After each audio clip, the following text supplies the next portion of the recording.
Hello. So welcome to my third little video about social stories based on this book, the new social story book by Carol Gray. In this little video, I'm just going to present 3 questions and then give you the answers to those questions just to, again, give you a little bit more understanding. Okay, so first question is, what are social stories? So the purpose of social stories is to give accurate information meaningfully and safely.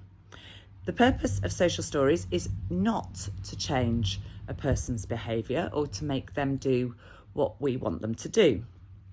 There is a coaching and guiding element to social stories, but the emphasis is on describing.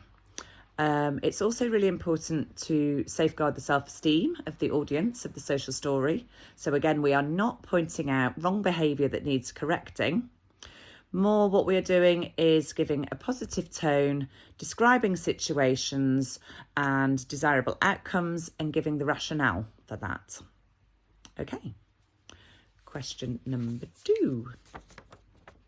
Who are social stories for?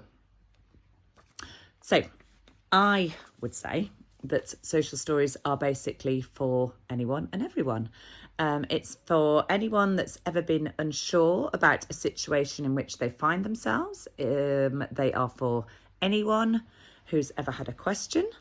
They're for anyone who has ever been challenged for any of their ideas or their behaviour. Autistic people, and particularly autistic children, are likely to be challenged, corrected, redirected, much more than their peers. And the social story model of communicating and describing can help in these situations when a person is being challenged. So that is the purpose of social stories. And like I say, I would really say that was for everybody, but they can be particularly helpful for people with autism. Okay, how can I use social stories? So I just want to say right now that I am not an expert. I am learning about social stories, but the more I read about them and practice the ideas behind them, the better my understanding is becoming. We can use specific social stories, so the ones that are written in this book, or we can take the ones in this book and we can adapt them for our individual children at nursery or just to fit our setting better in nursery.